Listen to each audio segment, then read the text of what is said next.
بسم الله الرحمن الرحيم. باب الربا. تروسه د هغه بیعاتو بیان وشو د کوم مبارکه چې شریعت اجازت ورکړو داسې وایو امر یې کړو. الله فرمایي وبتغوا من فضل الله. یا وس داغه بیعاتو داغه بیع بیان کوي د کوم نه چې شریعت منع کړی دا. الله فرمایي یا ایها الذين امنوا لا تاكلوا الربا. بهرحال د عامو جایز بیو نه پس د ربا بیان کوي او مقصود یې دا دی چې حلال هم خلکو ته واضح شي او حرام هم واضح شي. او دا اصل تقوا ده چې سړی حلال وپېژني حرام وپېژني، حلال عملي کړي او حرام ونه ځان بچ کړي. د امام محمد رحم الله نه چا تپوس وکړلو تا په زهد کې تصوف کی کتاب ولې نه دی لیکلی؟ وایي ما خو بیو لیکلی ده که نه. او دا تپوس یې درې پیرې وکړلو، درې پیرې هم دقه جواب ورکړو.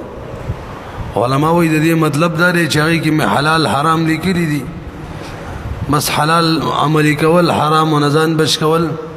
مکروهات و نه ځان بچ کول دغه تصوف دی که نه. داسې نه چې ځان نه دي پیر جوړ کړی او نور مقصود دا چې بس خلکو نه پیسې وي. نن سبا پیرانو کې زمونږ سره پیرانو کې دا مرض ډېر دی، خلک د الله تابع کول نه زیات د ځان تابع کول مقصود وي چې خلک زما تابعدار شي. بس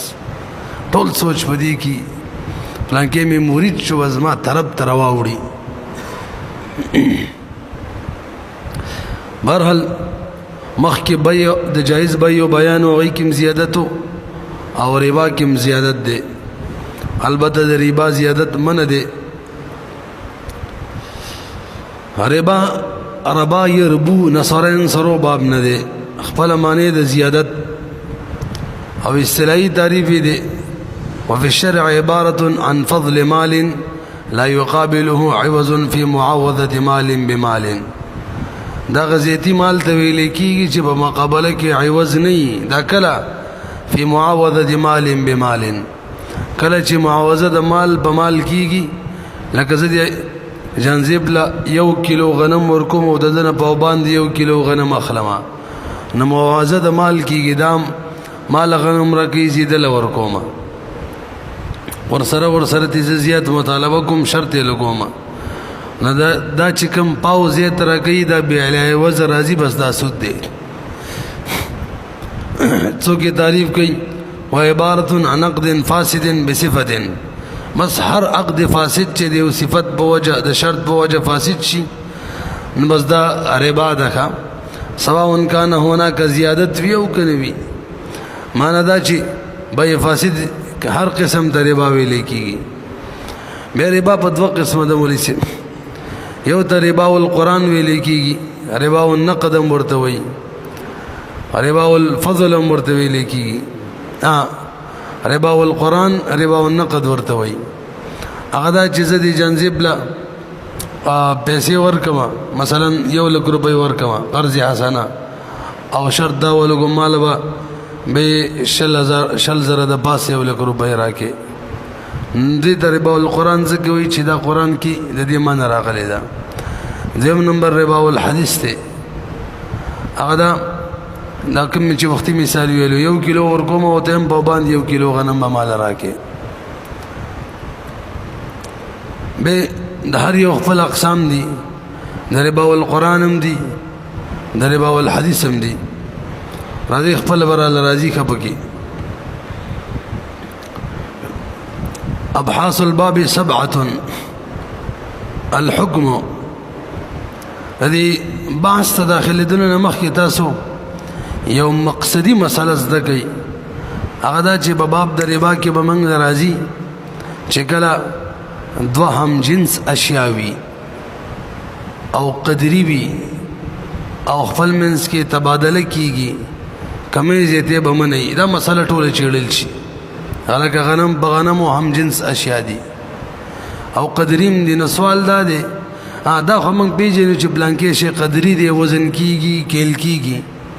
خدا نه پیژنو چې دا جنس یو دی او قبیل دی د دې به د پیژندلو څه طریقې دا ګرانه مسله ده موږ به څنګه پیژنو چې دا دوه اشیاء خپل منځ کې هم جنس دي که مختلف الجنس دي نو یو خو مشهور اشیاء دي غنم غنم وربشي جوار جوار خو نن سبا چې کوم اشیاء تیاریږي هغې په باره کې دا ویل چې دا یو جنس دی که مختلف دی د دې پوره پته نه لګي نو راځي فقه البیوع کې حضرت قصې ذکر کړي دي نو د هغې حاصل ذکر کوو هغه فرمایي ان اختلاف الجنس يتحقق بأحد من الأمور الآتية دا کوم امور آتیه دي په دې سره به اختلاف د جنس راځي اول نمبر اختلاف الماهیت د کوم دوه اشیاء چې خپل منځ کې ماهیت جدا وکنه دا به مختلف الجنس وي ماهیت جدا څه مطلب ان يكون احد الشيئين مغايرا للآخر تسمية وماهية وعرفا یو شی د بل سره دا بنوم کم بدل وی ماهیت کم بدل وی عرف کم بدل وی لکه غنم و وربشی نوم بدل لی یو غنم بل وربشی عرف کی خلق بیل بیل حسابی ماهیت بدل لی دا غنم بیل لی دا وربشو بیل لی دا یو شوکا دیتا سوی لکی گی اختلاف الماهیت دویم نمبر دی اختلاف الاصل چې د دو اشیاء اصل بدل وی بستا با مختلف الجنس وی لکه سرکه ده یو طرف تم سرکه ده بل طرف تم فی الحال دواړه سرکه ده خو یو سرکه د انګورو نه جوړه ده بل د قجورو نه دا مختلف الجنس دي ځکه اصل بدل دی یو اصل انګور د بل قجوري فرمای اختلاف الاصل قد يختلف الجنس بأن يكون اصل الشيئين مختلفا مثل خل العنب يعتبر جنسا مختلفا عن خل التمر ندوشوکا اختلاف الماهیت اختلاف الاصل دریم نمبر دی صاحب دی هدایت او تزیب بزی اشاره کوي اختلاف فی المقاصد چې د دوو اشیاء مقصدونه جدا جدا دي یو مقصد وی د بلبل وی به الفاظ دیگر دی یو فائدہ وی د بلبل فائدہ وی د مختلف الجنس دي د ډالر فائدہ یو ده د پاکستانی کرنسی فائدہ بل ده د افغانی کرنسی بل فائدہ ده $100 مانی یو شی کیږي په پاکستانو سلو مانی نه کیږي اختلاف فی المقاصد قد يختلف الجنس بأن يكون بينهما اختلاف في المقاصد مثل لك یو ویخته د چیلې دی او بل وړې د غړې ده حالان کې دواړه یو جنس حسابيږي د غوخه به حساب سره د پيو به حساب سره زکات کې د نصاب په حساب سره جنس یو دی خو د وړې او د یختو مقاصد جدا دي نرسو دې د وجنه دا مختلف الجنس دی کا مثل شعر المعز وصوف الضأن فإن لحم المعز والضأن وإن اعتبر جنسا واحدا كما أسلفنا ولكن مقاصد الشعر والصوف مختلفة شو دري اختلاف د ماهیت اختلاف د اصل اختلاف في المقاصد اختلاف د صنعت اختلاف الصنعت یو صنعت یو شان وی د بلبل وی دا شی نن سبا ډیر مروج دی کپڑا دا یو صنعت والا د بلبلا بس مختلف الجنس دي قد يكون كل واحد من الشيئين مصنوعا وبينهما اختلاف في الصنعة ومثلها الفقهاء بالثوب الهروي والمروي هروي ومروي دا یو علاقه ته منسوب کپڑی دي د یو صنعت یو شان دی لکه مثال به تور معنی کاټن کپڑا او بل کپڑا څنوم یاد کړئ سٹار کپڑا دا پیړی کپڑی چې 400 کی جوړی کې څه وته وي کتان برحال دا صنعت بدل له بس مختلف شو ورسېدلې دي هروي هرات ته منسوب کپڑا دا حشي محشي په هدايه باندې به دا قصې لیکلې ده دا خراسان او ما وراء النهر چې تاسو اورئ دا ټول د افغانستان او هغه سمرقند مولان علما فقها دي کا ټول لوبه د فقره د غزنه خورا شوی ده بنیادی شروع کې خو د امام صاحب نراغلی او خو به دی مضبوط فقها علما دغل تراغون شوي خجي نو څلور شلو اختلاف د صنعت ور سره مرګل شو پنځم اختلاف د نزج فی الثمار نزج په خواله کچه میوه او پخه میوه مختلف الجنس دي وكذلك اعتبر الفقهاء الحنبية اختلاف النضج اختلافا في الجنس دا کله ان اختلفت اسماؤهما ومقاصدهما دا قید به بګلګي ګورې د سینې چی اسی وبخي وکچې ته مختلف الجنس فدا اعلی چې مقاصد جدای ورسره نمونم جدای وان كان اصلهما واحد فقالوا البصر والرطب جنسان تازه قجوري او شنی قجوري دا دو جنس دي تازه پخې قجوري او شنی ځکه نمونه بدل دي مقاصد بدل دي څو شو شپک کنا او نمبر زیادت صنعت یو شي کی کاریګری شوی بلکې نه شوی حالانکه اصل یو دی لکه وړا او روټي نو روټي کې کاریګری شوی روټي ته جوړه شوی ده نو د دوه مختلف الجنس دي مثلا خبز مع الدقيق فقه البيوع جلد نمبر 2 صفحه نمبر 620 به مولوی سے باب الربا کی د تحقق ربا د بار علماء شرایط ذکر کړي چې ربا به کله متحقق کیږي واما شرایط جریان الربا صاحب د بدایي فرمای فمنها ان يكون البدلان معصومين چې د بدلان چې دي کنه عوض او معوض به معصوم مالوي سبب دا د امام سیب د امام محمد رحم الله درای موافق دی غوی د حربي سره په دارالحرب کې مسلمان چې ربا کولې شي ځکه داغه مال معصوم محفوظ نه دی معصوم محفوظ مال هغه ته ویل کېږي چې کڅو کې روالي حالانکه کې نو تاوان پر راځي اخیستل ودنی جایز کافر نه هر اخیستل ټیک دی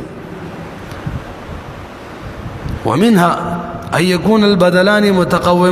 متقومين شرعا هلکه دا بدلان با مال متقوم وي شرعا نشراب په شراب و غیره بار کړه وهو يكون مضمونين حقا للعبد هغه چې دا مضمون مال وي او د بنده حق بوي یعنی د مال به که هلاکی کې توان پر راځي فإن كان احدهما غير مضمون حقا للعبد لا يجري فيه الربا دوشو دریم نمبر ومنها الا يكون البدلان ملكا لاحد المتبايعين چې دواړه بدلین بد احد المتبايعين احد العاقدين ملک نه کدواړه دیو کس ملک به خو به ربا نشته لکه مولا د خپل هغه غلام سره سود کوي چې هغه مریض قرض مرزنی نو د غلام لاس کې دي هم د مولا دي دا خو خپل مال لک بډیرو خستل دي دا نه سود نه دي فإن كان لا يجري الربا خجي واما اسلام المتبايعين فليس بشرط لجريان الربا فيجري الربا بين اهل الذمه وبين المسلم والذمي بدائی جل نمبر 7 سب نمبر 80 تر 83 پورې تعریف هدايه ملاکله د ربا هو الفضل المستحق لاحد المتعاقدين اغه فضل زيتي چې واجب شي دا احد المتعاقدين د بارا في المعاوضه الخالي عن عوض شرط فيه او دا په معاوضه کې وي او خالی د عوض نه د زيتي او دا باقاعده شرط لګیدلی نو کې وسله یو کس له یو کیلو ورکی بل ورله بلا شرط یو نیم کیلو ورکی یو کس یو لک روپۍ قرض ورکی غولا په جواب کې یو نیم لک روپۍ ورکی بلا شرط نه خو جایز ده یو بل اصطلاح زده کوي مثل موږ مخکې بیان کړی و چې دوه اشیاء چې خپل منځ کې د سره تفاوت لري نه داغه د احاد منځ کې تفاوت نه یاوي خو خلک اعتبار نه ور کوي مزدا مثلی دي او چې کوم اشیاء داسي چې خپل منځ کې دومره احاد کې دومره تفاوت وي چې خلک ول اعتبار ور کوي نبی بدا قیمتي اشیاء ذوات القيم نبی نو اسلام اور جدید معیشت کے لیے کی مثلی کسی شے کے مختلف افراد میں مالیت کے اعتبار سے تفاوت نہ ہو یا اتنا کم ہو جس کو عام طور پر لوگ نظر انداز کرتے ہیں وہ مثلی ہے اور جس کے افراد میں قابل لحاظ تفاوت ہو وہ قیمتی ہے اسلام اور جدید معیشت دا بد خیر سره منګ وایو ها مې مولوی صاحب سود چې ده کنه دا حرام دی قران نه ثابت ده حدیث نه ثابت ده اجماع د امت ده په او دغه شان عقلم قیاسم د قضا ده کې دا حرام شي قران کې د سطور د بار بنځه قسمه وحیدات راغلي دي یو خبط تخبط راغلي دي قیامت بورس چې رباسيږي تبوګینه پیران نیولې دي ناغه حواس به کار نه کوي تخبط او الشیطان من المس او دیم نمبر محق الله مال هلاکي يمحق الله الربا ويربي الصدقات او دریم نمبر اعلان جنگ دی ورته یا ایها الذين امنوا ذروا ما څنګه دی ورسي فاذنوا بحرب من الله ورسوله او څلورم نمبر کفر دیکھا وذروا ما بقي من الربا ان كنتم مؤمنين كمؤمنان پرې دی کني پرې دی معلومیږي چې مؤمنان نه دا سخت وعید دی سلور شو بنزم نمبر خلود في النار ومن عاد فاولئك اصحاب النار هم فيها خالدون حاشیه کې لیکل شوی دی هدايه کې شروع کې چې کله د باب شروع کیږي مرحل راځي ولا ابحاث د باب ودي اول نمبر ته حکم بیانې نوې الربا محرم حرام ده في كل مكيل او موزون کله چې مکیلی شي موزونی شي اذا بيع بجنسه بخبل جنس سره خرڅيږي متفاضلا کمه زیاته سره في كل مكيل او موزون من مخکې ویلی وزن چاته وي چې داغي خاص کانه معلوم وي کیلو دي 2 کیلو دي من دي او وزن معلوم وي خاص او کیل چاته وي چې داغي بس ابلوخ معنی خرڅيږي خاص لوخ معنی وزن پته لګي چې څومره بيدا په خوا به ډیرو نن سبا تقریبا ټول شی وزنی ګرځېدلې دي کېل قصې بورو ختميږي نو ربا حرام ده کله چې کله هم جنس اشیاء تبادله کیږي او ورسره قدري هم وي قدري في كل مكيل او موزون د سره احتراز را لید معدود اشیاء چې عددي اشیاء تبادله کې انډه په انډو باندې کمې زیته سره یا غزونه په غزونو سره اذا بيع بجنسه سره احتراز را لیکل چې جنس بدل شي غنم په وربشو بس به خو جایز ده خجي الربا محرم في كل مكيل او موزون ويقال القدر مع الجنس هذا برست ويذا تاسو بدی پوه شئ دیم نمبر علت ما تلک وګورئ دا موږ مشکات کې حدیث ویلو حضرت عمر رضی الله تعالی عنہ فرمایي نبی علیہ الصلوۃ والسلام وفات شو او د ربا تفصیل موږ ته بیان نکړلو نبی وی تاسو ربام پرې دی او شایبه یې ربام پرې دی او علماء امت چې فقهای امت هغه د نبی علیہ السلام صرف شپږ اشیاء ذکر کړه دا حدیث ته ذکر کوه الحنطة بالحنطة والشعير بالشعير والتمر بالتمر والملح بالملح والذهب بالذهب والفضة بالفضة مثلا بمثل يدا بيد والفضل ربا مختلف الفاظ سره حدیث نقل له نبی علیہ السلام د شپږ اشیاء ذکر کړه پدې کې دو کارونه لازم دي واجب دي یو بلاس پلاس وی او یو مساوات وی نو که کمی زیته بکی وی یا لاس پلاس نه وزبه بربای نه بجایز نور بیان نه دی کړي نو ماوی الفقهاء امت چې دي کنه او ورل به علتون رويستل موږ د حنابه بنظمانه بکې علت هغه قدر او جنس ته چې دواړه اشیاء قدری او قدری معنی کیلیو یا وزنیو او جنس معنی چې تبادله د جنس سره کېدله نرسې او د امام شافعي رحم الله بنظماني هغه سمنیت او طعمیت د طعمیت او د امام مالک رحم الله بنظماني طعمیت او ادخار ذخیره توب دي هر چا ول علتونه بیان کړی دي من احناف قدر او جنس ول علت جوړ کړی دي ولی نبی له صلوات و سلام حدیث کې مثلا به مثلن ویلې دي او یو شی د بل مثل جوړیږي کنه دا بدو قسم دي صورتن بمثل وی مانن بمثل وی صورتن مثل دا په قدر سره کیږي یو کیلو بلم یو کیلو منګه ځکه قدر روي استلو صورتن مثل چاته اشاره ده قدر ده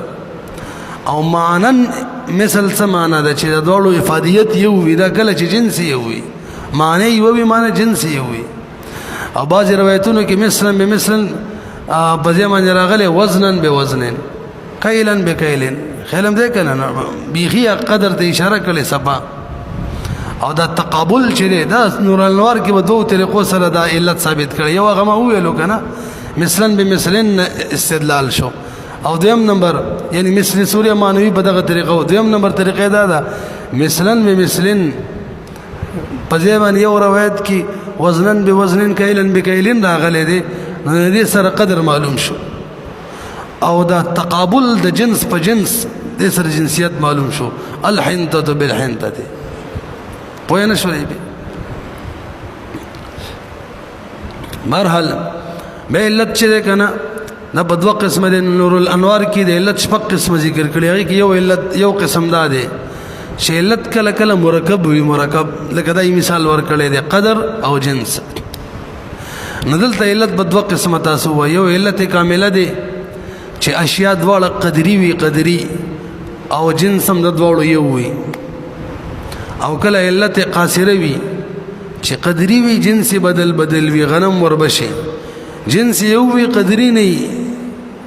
لکه د غوا غوخه د غوا په غوا باندې غوا په غوا باندې جنس یو دی کنه خو قدري کېلی وزني خو نه ده ناراضي ټول قصې کو خوس دي عنوان کې شپږ مسائل بیانې سره د جزئیاتو کا فالعلة فيه الكيل مع الجنس او الوزن مع الجنس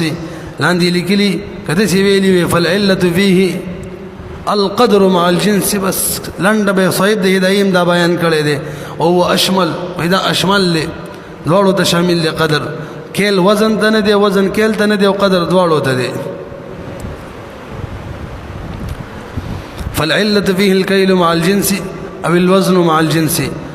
دین مراد علت کامله وکا انه علت کامله چې موجود وی کنه ناراضي ورلوس خپل بیان روان دي سره قصې ولنګو دیمه مساله فاذا بيع المكيل بجنسه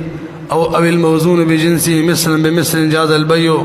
وان تفضل لم يجوز لکبر وګوري قدري اشیاوی جنس په جنس باندې به کیږي لکه غنم بغنمو نو کلاس پلاس باندې نو بس او برابر په برابر به جایز وي او کچره کمې زته بکیو یا یو لاس پلاس او بل چو هغه نصاب کې ونیټه نو بس به بني جایز به بره باوي فاذا بيع الوكيل بجنسه او الموزون بجنسه مثلا بمثل چې مثل بمثل مثلا من غنم بمن غنمو جاز البيع بيع جائز ده وان تفاضل او کمه زته بکیونه لم يجوز بینه ده جائز تاسو لک برو ګورئ جی لان الفضل ربا مسله دا سیده چې موږ په دې اصول کتابونو کې دي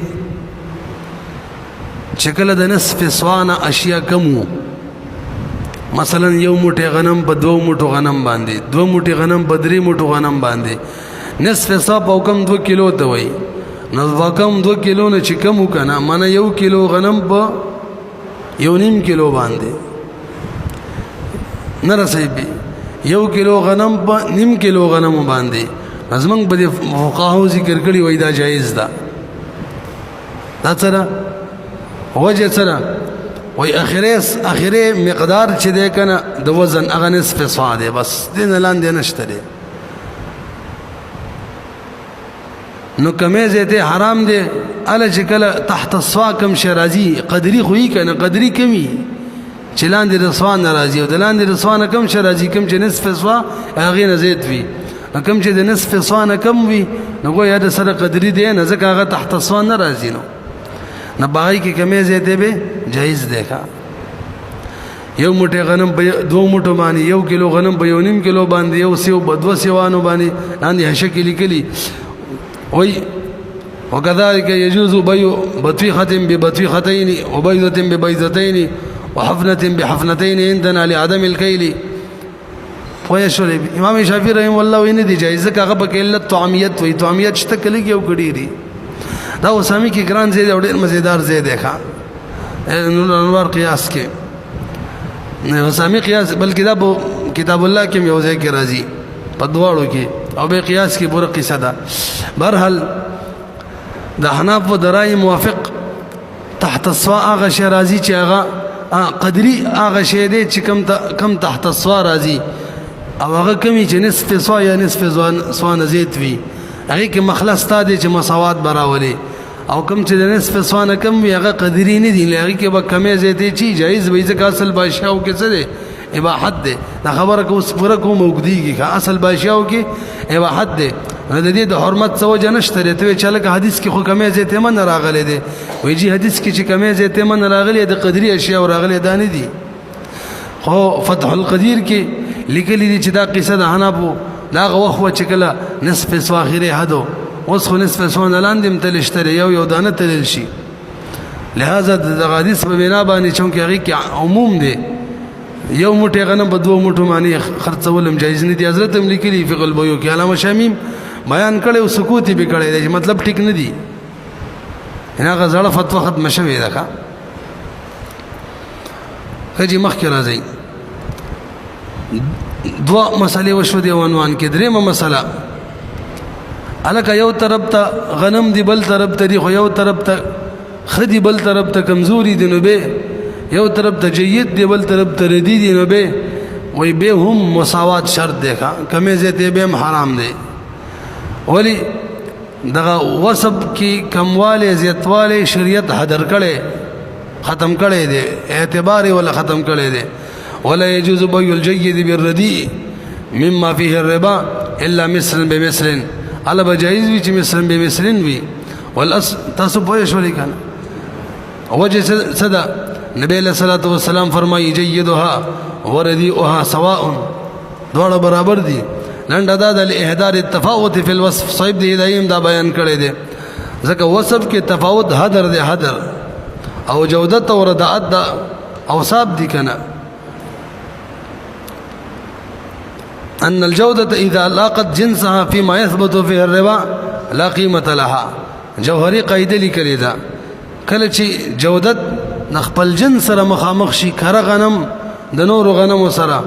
یعنی ربا چې بکراجی نور غنم سره ویلا قیمت الحدیث صورت کی جودت لقیمت نہیں. بے علامہ شامی و قاعده لیکلی ولې سے بهترین قاعده دا کرتوب او کوټتوب دې لکه اعتبار شته کله نشته حاصل ادا ده کدا کرتوب کوټتوب دا فطری او فطری د انسان په صنعت نو بده وخت کې کرتوب له اعتبار نشته څنګه چې صاحب د جوهری لیکلي ان الجوده اذا لاقت جنسها فيما يثبت في الربا لا قيمه لها به ولا قیمت نه. او کدا خطوب بتوب دا خطوب چره دا انساني فعل سره به بده وخت کې ګوره د کرتوب له اعتبار وی تاسو د قاعده ته وګورئ کله تفاوت هرغه تفاوت دوه اشیاء ترمنځ خلقي چا خلقي وي كل تفاوت خلقي لك خلقي تفاوت رطب او تمر تازه قجوري او چواري والجيد والرديء جيد غنم وردي غنم نو که خلقي وي کنه فهو ساقط الاعتبار دی وخت کې بګورې به جيد لا د جودت له اعتبار نه ساقط الاعتبار بوي. او كل تفاوت بصنع العباد چې د بندګانو په صنعت سره وي لکه کالحنطه بالدقیق یو طرف د حنطه دي کنه دي کې زیادت راغله دي زیادت په صنعت د انسان باندې وړي دي جوړ کړي بل طرف ته وړي دي نه رسېږي یا دغه شان یو حنطه مقلیه دي ورید کړل شوی غنم او بل عام غنم دي نو یو کې کرتوب راغله قیمت زیات شوی دی د انسان د صنعت په وجه نو په دې صورت کې مولوی صاحب توجه دی زیادت له جودت چې ده کنه دی له قیمت شته دی له اعتبار شته دی به پوه نه شوی په ځین کې به دا قاعده ښه جل نمبر 7 سب نمبر 416 او 417 فقهي ضوابط کې لیکلي. خجی اوس یو طرف ته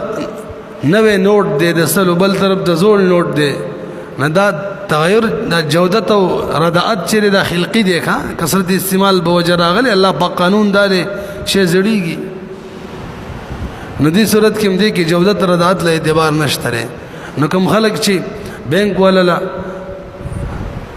نوی نوټونه خستلو د بارا زیته پیسې ورګي دا سود دی مثلا 1200 روپۍ وته ورګي او 1000 روپۍ تین اخلي د نوی نوټونو والا دا سود دی کنه د جایز درېمه مسله اوس راځي تاسو لږ بر وګورئ چونکه علت مرکب دی د قدر او جنس نه نو کدا تام علت موجود شلو نو به دو حکم لګي یو مساوات واجب دی کمې زیته بني او یو قبضه واجب ده لاس پلاس په مجلس کې سمانا دو شي نه حرام کمې زیته هم حرام او نسام حرامه که یو طرفه نساوه ربا ده او که د دواړو طرفه نساوه یوم قبضه ونه کړله یوم او مجلس جدا شو بیا خو بیع الکالی بالکالی ده دا مخکې ویلې وه که نه وه تاسو به مسله پوه شولې دا بیا بیا رماعت کوم خبر اسانه ده څه بیا رماعت کوو دا بیع الکالی بالکالی به ووایو بیع الکالی بالکالی ته بیع النسا بالنسام وایي او موږ مشکات کې برون دام دې قسم وکړه اگر چې هغې وله محاشي وله صورتونه مختلف ذکر کړي وو خو بیع الکالی بالکالی عام طور باندې فقها دې ته ویلی کېږي چې زه به دې جانزیب باندې مثلا د ده نه غنم والم په 1000 روپۍ باندې او پیسې هم نیټه داري شي او دا کم غنم چې دي دا هم نیټه دار شي نو په مجلس کې په احد العوضین باندې قبضه ونه شي بیا دې ته ویلی کېږي بیع الکالی بالکالی ښه کالی معنی تاخر دواړه مؤخر شي وګورئ وته دا یو صورت شو دویم صورت دا دی که علت یو موجود شي دسی وایي جزء علت موجود شي بالفاظ دیگر علت قاصری یعنی صرف قدری وي جنس بیل بیل وي لکه غنم به وربشو یا جنس یو وي قدر نوي لکه انډې پانډو دا خو عددي اشیا دي دغه شان کپړه په بله کپړه باندې اگر که جنس یو دی خو وزنی کیلی نه دي غزونو سره خرڅيږي یا غوا په غوا د دې صورت کې مولوی صاحب تفاضل جایز دی ښا تفاضل جایز دی البته نسا چې ده کنه دا به حرام ده یعنی مجلس کې بلاس پلاس باندې قبضه کیږي دریم صورت دای اول لیکل کتاب کې کچري دو اشیاء خپل منځ کې جنس یو نو او دواړه قدري نو یا یو قدري وبل نو بیا خو بیخي علت قاصره موجود نشو نو بس به نسام حرام ده جایز ده خو یک طرفه که دواړو طرفه نسا وشي بیا خو بیع الکالی بالکالی جوړیږي او تفاضل هم جایز ده تاسو لوګو ګورئ و اذا عدم الوصفان کدواړه وصفونه معدوم شي الجنس والمعنى المضموم الیه جنس او هغه معنی کوم چې د جنس سره زم ده المضموم الیه څه معنی ده یعنی قدر یادی قدر کېله وزن نو حل التفاضل تفاضل حلال دی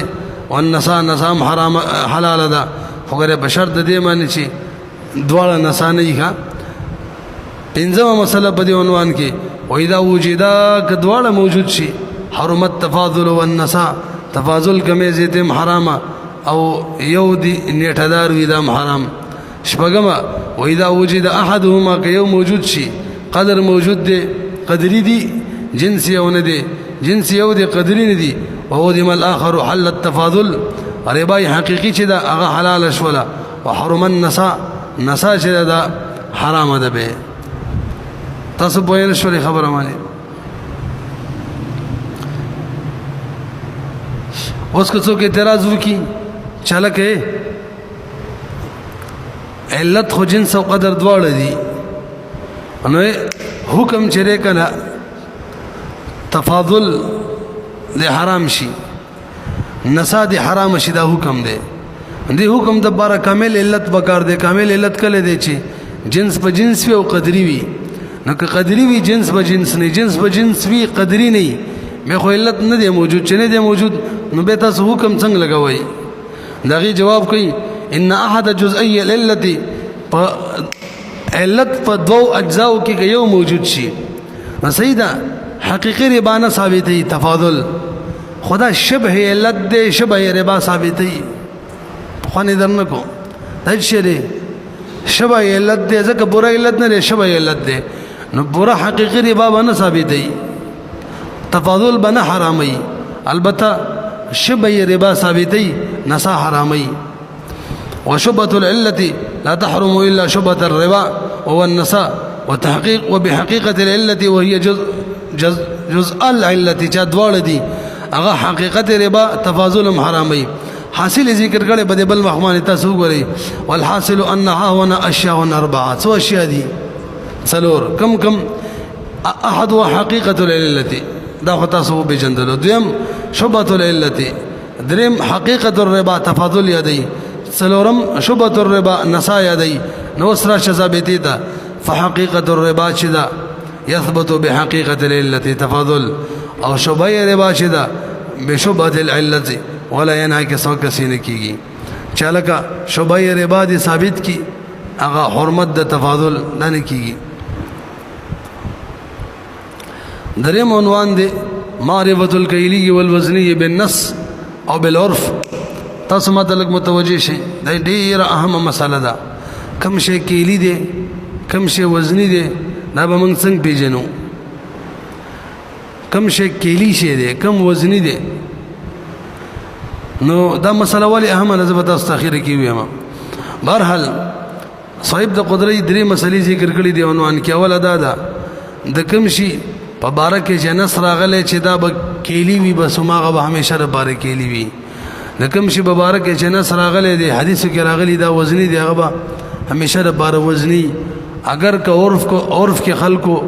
وزنی کیلی کړی کیلی وزنی کړی اعتبار به ورلنی وي نص کې چې څنګه وقفه معتبر وي یو مسله دا کړی تاسو ته وګورئ وكل شيء نص رسول الله صلى الله عليه وسلم على تحريم التفاضل فيه كيلا چې بده کې تفاضل حرام دی د کل په اعتبار سره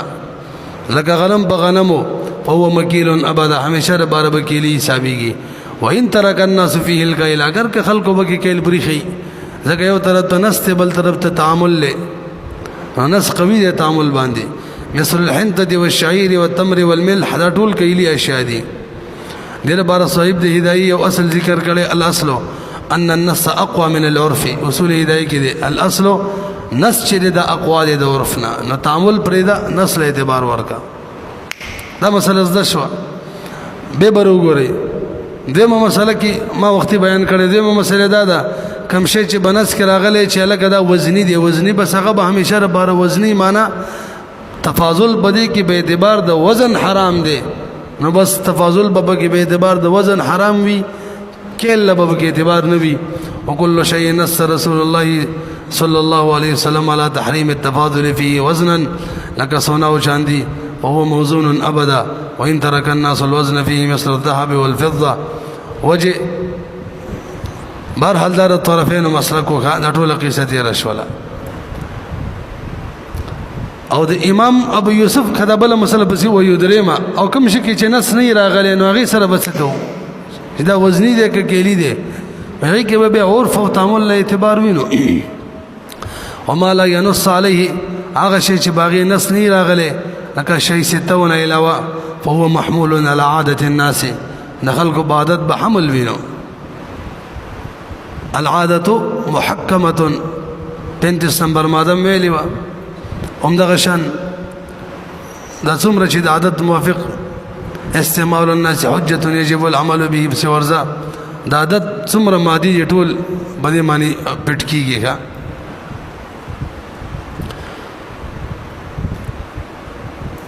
لأن عادة الناس دالة على جواز الحكم فيما وقعت عليه عادتهم امام ابو یوسف رحم الله فرمای ما تاسو ولغه چارای ود طرفین وا هغه وی بهر حال عرف له اعتبار دی کې وشه پنس کې وزن راغله او عرف کې هغه کیلی شوی وو پنس کې کیلی او عرف کې وزن شوی وو به هم عرف له اعتبار وی او عمدار مفتابه دا یاد ساتي دی امام ابو یوسف رحم الله رای مفتابه دا به سوال پیدا کیږي چې نس کې وزنی راغله دی دا او تکیلی وای ته نس فرې دی دا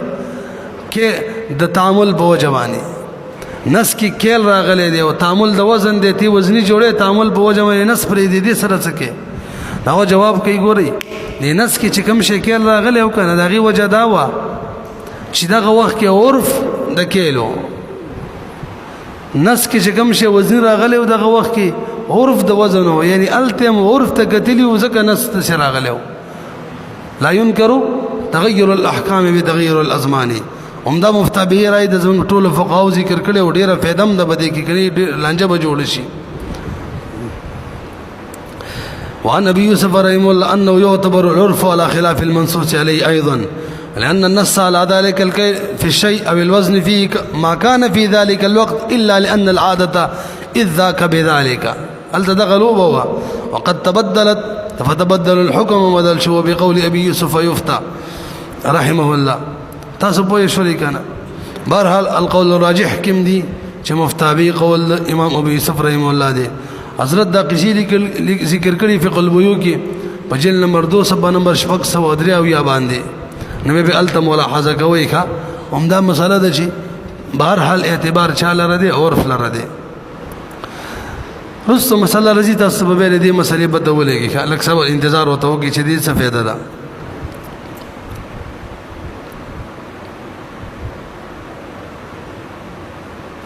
یو دوه اصطلاحات اعلان دي ذکر کړي یو تنقد و یو عرض وي یو تنقود وي بل ته عروض وي نقود چاته وي کوم شي په تعین معنی متعین کی هغه تنقود وي او دا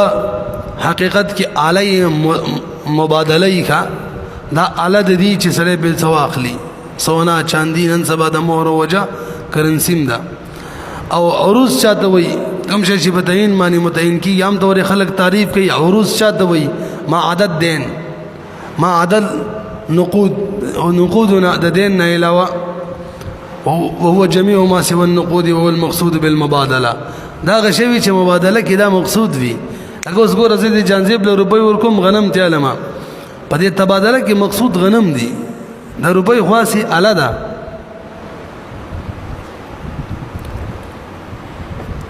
سلورم مسره اعتبار التقابض في الصرف واعتبار التعيين في غيره رست یو باب را روان دي باب الصرف ورته ان شاء الله عن قريب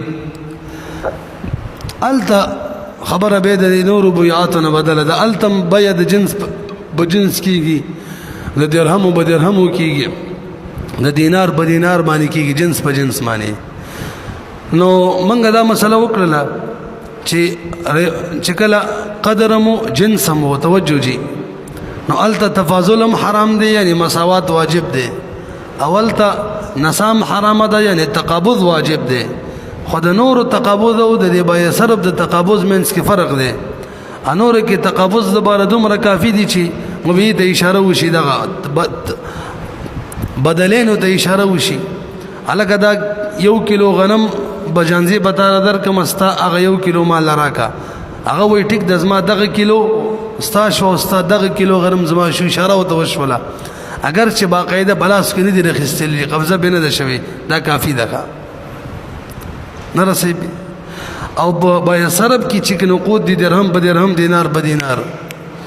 په دغه کې یا درهم په دینار الت تقابض نه مراد هغه باقاعده قبضه کول دي صرف اشاره کول چې دا ورته نه دي کافی نرسي بیانور کې اشاره هم کافی وکنه دي کې اشاره نه کافی صاحب دې دی له وجه ذکر کړی تاسو د لغوک شي وقت الصرف ما وقع على جنس الاسمان اب جنس سمن مانی سپیسې په پیسو یو تبر فيه قبض عوضيه پدې کې قبض دی وزن معتبر دی په مجلس کې لیکن نبی علیہ السلام فرمای الفضه بالفضه ها وها معنا يدا بيد کدا اعتراض سکو کې لاندې ذکر کړي چې دې خپل باب را روان دي دلته ولې ذکر کړي نو جواب ادا دي لأن عقد الصرف يقع في أموال الربا أموال الربوية دينه نو دغه مناسبت د وجه دل تراوړو وما سواه د عقد الصرف نه علاوه چې کوم اموال ربويه دي مما فيه الربا يعتبر فيه التعيين کافی دی تعيين قبضه نه ضروري او تعيين بچا معنی کیږي به اشاره معنی کیږي ولا يعتبر فيه التقابض وس وجه تر تاسو متلک برو ګورې ټول وجه د مولوی چې تاسو ته بدره نقود چې دي که نه دا په تعین سره متعین کېږي نه داسې ده که نه او عروض نور سامانونه چې دي غیر نقود دا په تعین سره متعین کېږي نو په دې کله چې جنس وي قدر وي نو دلته مساوات ضروري دی او مساوات طریقه دا ده چې بس قبضه راشي او قبضه به نور اشیاو کې سره په اشارې سره راځي که نه ځکه د قبضې معنا دا ده چې تصرف پکې کولی شي او په دې نقودو کې چونکې به تعین نه متعین کېږي که یوې ته وښودل کولی شي دا پرېږده نور درکړي کولی شي که نه نو ګویا ستا قبضه په سره راغلی نه ده قبضه هلته کله راځي چې باقاعدې لاسو کې ترې روالې صاحب دې هدایي وایي وهذا لأن الفائدة المطلوبة إنما هو التمكن من التصرف ويترتب ذلك للتعيين بخلاف الصرف لأن القبض فيه ليتعين به لږ به وګورئ مقصود چې دی که نه تاسو لږ متوجه شئ چې موږ وایو مجلس کې به قبضه کېږي د دې نه مقصود دا دی چې سړي ته په تصرف باندې قدرت حاصل شي او دا په دې نورو اشیاو کې په نفس اشاره باندې کافي کېږي هلکه هغه غنم ستا دغه زما نو بس زه تصرف کولی شم د جانزیب هغه غنمو کې کوم چې دې ما واخیستل هغه دا ما چې کوم ورخرڅ کړی پکې کولی شي بغیر د قبضې نه نو هغه تمکن د تصرف چې د قدرت د تصرف هغه حاصل شو که نه او پاتې شولې پیسې هغه درهم هلته کېدي زه هم دلته کېدم او د دې تبادله کوو نو زه پکې تصرف نشم کولی قدرت د تصرف نشته ما ته چې هغه کم ما واخیستل به هغې کې وکم کله به راته میلاویږي چې باقاعدې قبضه کړمه پته نه لګي پوه شوئ که نه نو مقصود څه دی مقصود قدرت علی التصرف دی هغه به بېله خبره ده چې په دې نورو اشیاو کې په نفس اشاره باندې قدرت علی تصرف راځي او په صرف کې نه راځي هغې کې به باقاعده قبضه کې اوس هم ونه رسېدلی خجي وما سواه فيما مما فيه الربا يعتبر فيه التعيين ولا يعتبر فيه التقابض البته یو مسله رسو را روانه ده ان شاء الله بای صرف کې به بیانو یاد ساتي دا مروجه کرنسی چې ده کنه دې کې خپل منځ کې تبادله کې دا بای صرف نه ده ذکر دغه کرنسی حیثیت د فلس ته فلس د سونه او چاندې نه علاوه کم نور داتونه وسپنې دي چې دا غې نه جوړ وي لکه نن سبا چې پنځګون او لسګون جوړي نور داتونه نه چې جوړ وي نو د دې پیسو حیثیت د چا دی د مروجه کرنسی د فلس ته او د فلس بای کړه فلس سره دی کی ربانی دا بای صرف نه دا ما صاحب د هدایي وي ويجوز بيع الفلس بالفلسين بعيانهما عند ابي حنيفه وابي يوسف رحمه الله وقال امام محمد فرمای لا يجوز البته دا مسله د امام محمد رحمه الله قول فقيه مفتابی دی یو فلس په دو فلس خرڅول شي شیخین وای امانه یو سلګون په دو سلګونم خرڅول شي یو زرګون په دو زرګونم لکه مروجه کرنسی په حکم د فلوس کې دا خو امام محمد رحمه الله فرمای نه د جایز او داغه قول مفتابی دی غنی ست بلار کولا او شيغا راجي هراي داغه دا برحال علامه شمی فرمای باع فلوسا بمثلها لس پلس مثلا او بالدراهم او بالدنانير فإن نقد وورخه کيوي نقد کړه فإن نقد احدهما جاز یوي قبضه کړه مجلس کې کافی ده نو کدا به صرف دا حکم به یوي قبضه کړم کافی ده به صرف کې حق عوضین باندې قبضه ضروری ده به وی وان تفرقا بلا قبض احدهما بين الجائز څنګه به خو به الکالی بالکالی ده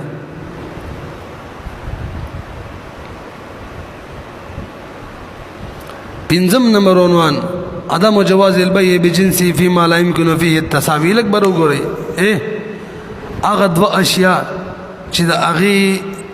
منځ کې مساوات دا ممکن نه نه کیلن مساوات کیږي نه وزنن کیږي نه د هغو خپل منځ کې تبادله شي ده که نه هغه به هر حال نه ده جایز کمی زیتی سره هم نه ده جایز اټکل هم نه ده جایز مساوات سره هم نه ده جایز ځکه مساوات به کې ممکن نه دی خو نه در نه کوله که چې بل اوس چاته بوس هم کړی دی یو طرف ته غنم دي که نه او بل طرف ته اوړه دي اوړه توجه جي نو که په وزن سره برابر کی کیلو غنم کیلو اوړه بیم بیان نه ده جایز وجه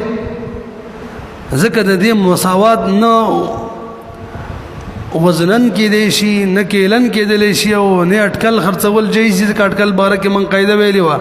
چې کله اموال ربویه باهم تبادله کېږي نو اټکل به یې نه ده صحیح، ویلي مو که نه؟ نو دلته خو باهم تبادله ده نو اټکل خو نه ده صحیح. ښه نو به وزنن کیلن ولې نه ده صحیح؟ وایي جی وایي وزنن ځکه نه ده صحیح چې دا غنم او اوړه کیلي اشیا دي. څه دي؟ کیلي دي. او قانون دا دی کوم چې کیلي اشیا هغې کې به په کیل کې مساوات راولي. دا صحیح اموال ربویو کې مساوات شرط دی که نه؟ نو چې کوم کیلی نو کیل کې مساوات شرط دی. ډېره اهمه مسله ده. کوم چې وزني هلته به په وزن کې مساوات شرط دی، کیل مساوات له اعتبار نشته. کیلی کې په کیل کې مساوات شرط دی، وزن مساوات له اعتبار نشته. اوس یو طرف ته غنم دی بل طرف ته اوړه دي، دواړه کیلی دي. نو که چېرې ته دا هم وزن کې کیلو دا خو ته مساوات په وزن کې راوستلو دی له اعتبار نشته. اټکلې که خرڅ کې نو د هم جنس اشیاء تبادله خپل منځ کې کېږي، اټکل کې به هم نه ده جایز. دوا نو کیلن یې که که نه یو لوښی ډک که یو هم بل هم وایي به هم نه ده جایز. ولې اوړه چې دي هغه سوري موري نه پرېږدي ځای پوره نیسي او غنم منځ کې تخلخل خلا وي نو کمې ځای ته پکې احتمال دی او شبه ربا په باب د ربا کې په حکم د ربا کې د نظام جایز نه ده. درې وړه صورتونه دي سي پوه نه شولې پې. د دې لپاره لنډ تعبیر څه کوي؟ وایي چې کله چې مساوات چې و دا مخلص دی ښه مساوات نو ممکن نه کیلن نه وزنن مجازفتن خاص هم نه دی مصنوعي به جایز. نو ما تاسو ته وختي ویل که نه قصه مې وکړله ما ډېر عامه مسله ده. په دې دا جزیات په ټول بنا دي ښه. نو د غنمو په باره کې نص راغلی د کیل او مساوات به کیل کېږي نه وزن مساوات له اعتبار نشته نو به هر حال خپل منځ کې تبادله د غنمو او د اوړو صحیح نه شوه. ولا يجوز بيع الحنطة بالدقيق ولا بالسويق. د غنمو بیه په سویق باندې هم نه ده صحیح. سطوان چې دي ځکه د هغې کیلي اشیا دي وزن مساوات له اعتبار نشته او کیل سره مساوات راځي نه هغه یو بل پسې نښتي خلا یې نه برېښي. سویق چې دي سویق خو چوري شي که نه چوري او به وریده کې او بله واوره وکذلک الدقیق بالسویق.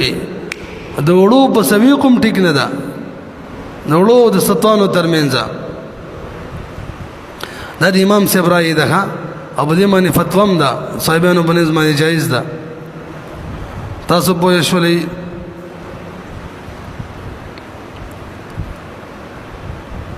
برحال هنطه او دقیق کې که څوک اعتراض وکړي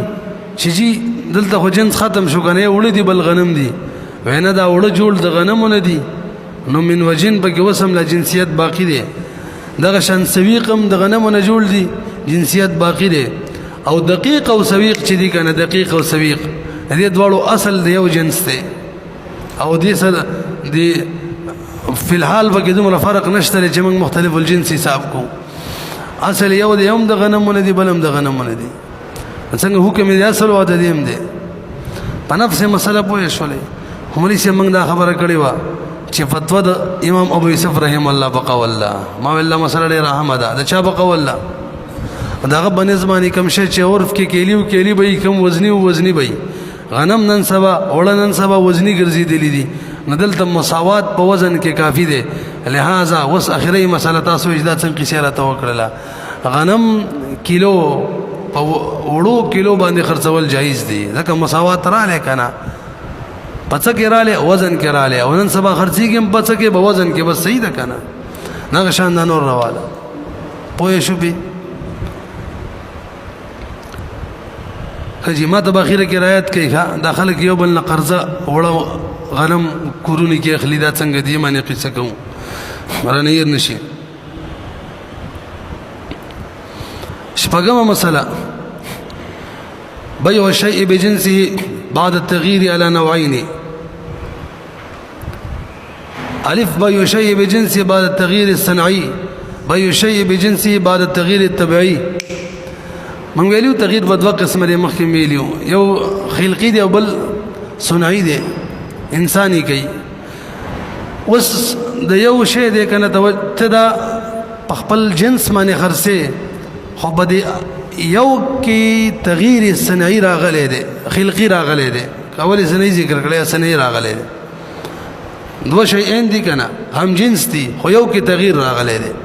نو د دې دوه صورتونه دي تغییر بکی صنعي راغلی که تغییر بکی خلقي راغلی دی نو اوري مسلې کا مسله دا ده غوخه دوا په غوا باندې خرڅول جایز دي کنه د لحم البقري بیا په بقره باندې جایز ده کنه امام شافعي رحم الله وینه د جایز او حدیثو کې مطلقاً دغه شان راغلی چې نبی اسلام منع کړی دا د بيع اللحم بالحيوان نه امام ازمن احناف ورته جواب کی وی چې بيد الا من چې نصاب کی وی او وجه دا چې حدیث کې مشکات کې حدیث ته دوه درې حدیث لاندې دی ونه الته نسان ټکه به راغلی دی کني به خو د ادم جواز سوجه نشته برحال د غوخي بیا د هغه غوخي هم جنس حیوان باندې جایز ده کنه شیخین مطلقاً جایز وای او امام محمد رحم الله فقيه قید لګي هغه دا چې دا خالص غوخه چې ده کنه د دینه باغ غوخه زیتی دا خالص غوخه به زیته وي دا غوخه نه کم چې په دې ژوندې حیوان کې ده وجه سره غوخه به د غوخه په مقابله کې شي او دا کوم خالص غوخه کې چې 1 کیلو 2 زیتی ده دا چې په دې حیوان کې کوم اشیاء دي سرمنه ده دغه نو مثلا کلمی وغیره دي دا به دغه په مقابله کې شي بس به جایز شي برحال د شیخانو بنظمانی مطلقاً جایز امام محمد رحم الله وی الله بجایز وی چې خالص غوخه زیت وی اصل کې دا مسله تمد عجوب الیکی دې قصه کو ګوري لګ خبر لګ صورتونه نور اوري دا اختلاف په صورت کې توجه جی چې کله د دې غوخه بیا په حیوان باندې کې په دې غوخه باندې حیوان اخلي حکم حیوان کم چې دې غوخه هم جنس وي وسی که جنس بدل وي به د ټولو بنظمانی جایز ده لکه د غوا په غوخه باندې چيله خستل د غوا په غوخه باندې اوخه خستل د چيلي په غوخه باندې غوا د چيلي په غوخه باندې اوخه خستل دا جایز دي البته ځین کې کینه وي میخه او غوا یو جنس ته چيله یو ګډ یو جنس ته نه ځین کې کینه وي شیخانو بنظمانی ولی جایز ده هغه وي یو طرف ته چا سره دا مسله و بینی مکه پر خلافت نه لګي یو طرف د غوخه د هغه قدري شی دی کېلی شی دی مقابله کې حیوان دی حیوان غیر قدري دی حیوان خو تلل کېږي نه رسېږي نو قدري خو هغه ته وایي قدري چې دواړی دلته یو دی بل نه دی نو جنسي که یوم دی کنه خو قدري خو نه دی چې قدري نه دی نو نسای حرامه ده لکه څنګه چې ما ویل حدیث کې سبا راغلی دی امام شافعي رحم الله چې کوم حدیثو کې منع بیانې مونږ یلتم قید د نسا لګو خو تفاضل خو جایز دی کنه ځکه قدري خو نه دی جنس یو دی او قدري نه دی تاسو په نه شوري دې کې فقها لیکلي دي چې حیوان چې ژوندې دا په وزن باندې خرڅول ټیک نه دي او جدا ذکر کړی دی چې کله دا صابند کی کله سا کلاو کې دی په وزن باندې وزن کمیږي زیاتیږي لہذا په وزن باندې خرڅول دا صحیح نه دي ځکه صحیح مقدار د حیوان نه معلومیږي خاص متأخرین فقها وی اولی د چرګانو خبره به را بار کړی و چې چرګان وزنن خرڅول ژوندۍ چرګان دا جایز دي لکه مفتی رشید احمد صاحب رحمه الله لیکلی دي مرغی کے سانس کی وجہ سے اس کے وزن میں کوئی معتد به فرق نہیں آتا لہذا یہ جہالت یسیرہ ہے جو مفضی الی المنازع نہیں ہے نیز مرغی کی اس طرح بیع اور فعام ہو جانے کی وجہ سے اس میں نزا کا احتمال نہیں اس لیے بیع جائز ہے دا الفاظ دی غصب کے علماء فرمائی موجودہ دور کے دا سے تلی روتی دی چھ باقاعدہ خصی مقدار دا حیوان خی کسا بندی او کری بندی لہذا نور حیوانات په وزن باندې خرڅولم جایز دي خو دې مطلب دا نه دی چې وزنی دي ځکه عرف کې توجه جی اهم مسله وسکوما عرف د وزنی خرڅول نه دی جوړ شوی لا اس یک ادو کا په وزن خرڅيږي نور حیوانات خو زمونږ په عرف کې هم دسي خرڅيږي بهرحال شیخانو بنظمانی چونکی ژوندې حیوان وزنی نه دی غوخه وزنی ده نو قدري دواړه نشو اگر که جنس یو دی نو تفاضل جائز دی خیر دی که وزید کم وي امام محمد رحم الله وی وزنی دی چې وزنی دي یعنی قدریم شو جنس یو دی نو کمې زیته پکې تفاضل حرام دی لہذا دا خالص غوښه بل غزیت شي درې صورت جوړیږي که خالص غوښه دا غوښه نه کمای کم چې بغوا کی حرام امام محمد رحم الله وای که برابر هم حرام ځکه تفاضل راځي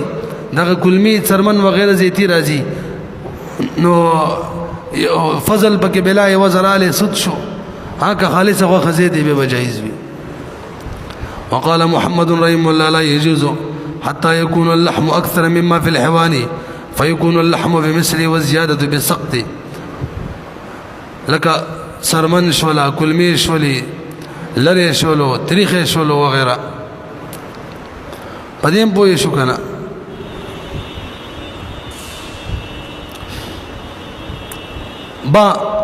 بيع الشيء بجنسه بعد التغير الطبيعي تغیر پکې راغلی خو طبيعي تغیر وي لکه یو طرف ته توجه جي تازه قجوره ده او بل طرف ته تازه قجوره نه چواره ده دي خپل منځ کې تبادله بڅنګي په خبره باندې پیګو نو د امام سے بنس باندې جنس خو د دواړو یو دی یو تازه قجوره بل چواره دواړو جنس یو دی او امام سے به دواړه قدريه شام دي نو مخلص د دې د بې د بې د جواز چې مساوات به بکی یو کیلو تازه قجوري په یو کیلو چوارو باندې خرڅول جایز دي او د صاحبینو او د ائمه ثلاثه ورای دادا چې تازه قجوري یو کیلو د چوارو په یو کیلو باندې نه جایز وته وګورئ ويجوز بيرد تاسو په خبره پوه شو لیکنه یو کې تغییر تبعیر غلې ده چې هغه څوک دي تمر دي ښا چوارا ويجوز بيع الرطب بالتمر مثل بمثل عند ابي حنيفه رحمه الله القول الصواب کی هم دا مفتى به رايد الاحناف وكذلك العنب بالزبيب دغشن عنب بالزبيب هم دي یو طرف ته تازه انګور دي بل طرف ته کشمش دي مونږ چې وڅکی وایو وڅکی نو یو کیلو په یو کیلو امام سے وای جایز د مساوات دی بکی یومن به یومن جایز د مساوات دی او صاحبین وینه د جایز قول الراجح کی د صاحبین قول مفتابی ګرځولې وقال لا يجوز وبه يفتى ما تلک متوجه شي ائمه ثلاثه او صاحبین دي تول ناجایز وای د وجه د نبی له صلوات و سلام نه د حدیث نه چې نبی له سلام نه د دې مبارک تبوسو چې دا جایز ده نبی له صلوات و سلام ته دوباره تبوس کې اداره ته وایا اينقص اذا جف کچری دغه تازه قجری وچی شي نو کمیږي به وزن کنه ویا کمیږي به نبی له سلام فرمایي بس به خونه ده صحیح ځکه یو کم دی بل زیات دی نو صفه حدیث کې من راغلی د تازه قجرو بیع پچوارو باندې اگر که مساوي وزن کې به هم ته سره غلی ده منا نبی امام سے بولی د جواز فتوا ورکي حتی امام سے ابراهيم والله بغداد ته چکل رااله نو خلق و تسم پتاق کې ناستیو مورچه کې جیو سړی رااله صحیح حدیث صریح حدیث مخالفت کوي د سبب منګورو ټولو تراغون شو اعتراضات شروع شو امام سے ورته تاسو مال یو جواب راکې زما جواب شاته لک پرې دی درته وایي چې دا چواره جنسي رطب دی کنه دی جنسي قجوره دی کنه دی نو واستاس جواب نه راکوي زما غواوري ک جنس یو وي ک جنس وي یو وي نو نبی علیہ السلام خو مشهور حدیث ته شکل جنسونه یو وي نه بس وزن به اعتبار سره مواسوات کې به جایز ده نو مشهور حدیث یو د ذکر کو نه رسېږي او ک جنس بدل وي ک جنس وي بدل وي نو چې جنس بدل وي به خو کمه زیته اسم جایز زره دي حدیث په اخره کې وای ک جنس بدل شي به په تفاضل جایز دي نو ک جنس یو وي د دوړو جنس وي یو وي به خو چې جنس کله یو وي مساوات سره خرڅول جایز کنه یو جایز وي او ک جنس بیلی نه به خو مساوات پرې د تفاضل هم جایز دی نه تاسو ولې ناجایز حکم لګوي نو خو ایران نکړي چې دا چلې څه وي دا بیخي د دوه خپو څه کې لاسونه نه وتړلو خجی نو دا راته وایي د حدیث سره څه کوو نو په دې حدیث کې راوي د مولوی صاحب هغه راوي ضعیف دی وجنه علما دې حدیث له اعتبار نه دی ورکړي یا د سی وایي د حدیث خبره واحد دی او هغه سره د دې نه راوي په کې ضعیف دی څه شان نه مې دي څه نه مې دي دلته لاندې لیکل هم دي شته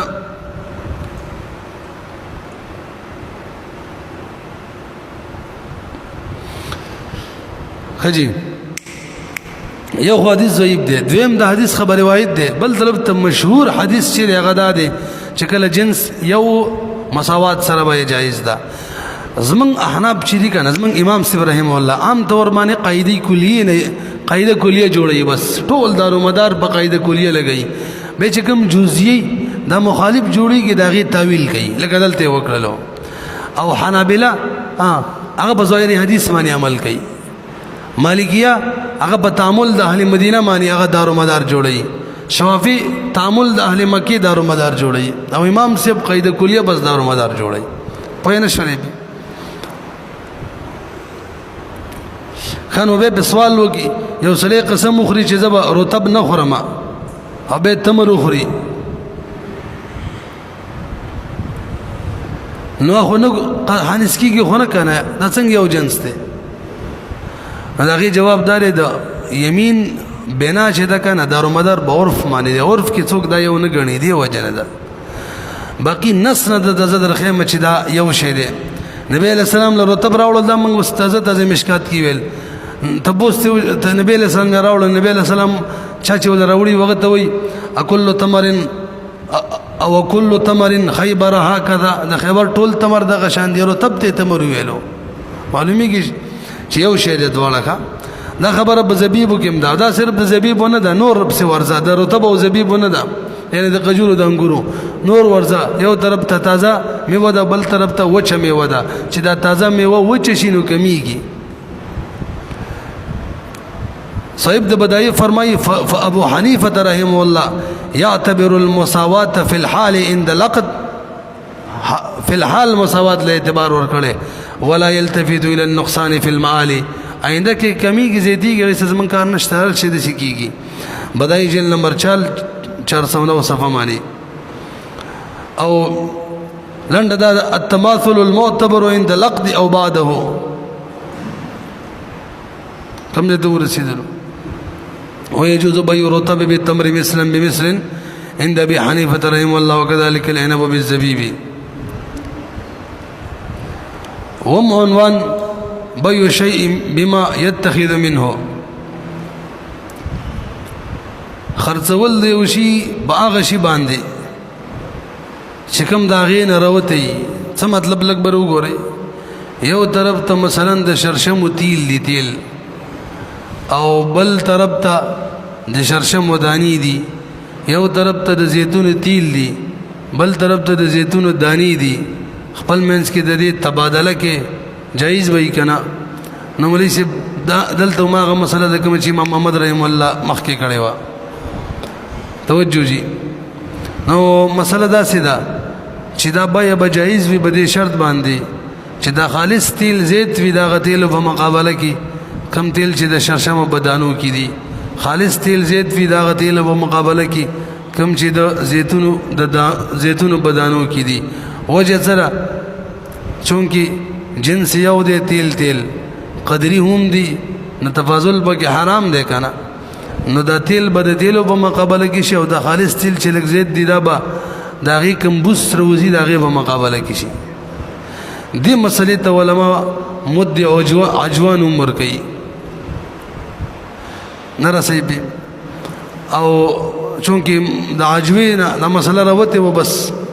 حاصل هم دا یو دی چې یو طرف ته خالص شوي او بل طرف ته ورسره څه نور څه یو طرف ته خالص تیل دی بل طرف ته تیل سره نور سم دی دا ان شاء الله مسله ورسره بیا راشي بیا سرب کې یو طرف ته توره دا غلاس کی 50 درهم چاندی لګیدلې ده بل طرف ته خالص چاندی درهم دی نه به الا جایز وي چې دا خالص چاندی درهم دا هغه درهمونه لګ زیات وي کم چې بدی تور بدی لاس کې دا کم درهم لګېدلې دي چاندي لګېدلې ده درهم به درهم په مقابله کې شي چاندي او د زیتی به د وسپنې مقابله کې شي نه به خبره وانه ولا يجوز بيع الزيتون بالزيت وسمسم بالشيرج حد جائز نه د بيع زيتون د دانو پتیلو باندې او د دانو د شرشمو بالشيرج باغ تیلو د شرشمو باندې حتى يكون الزيت والشيرج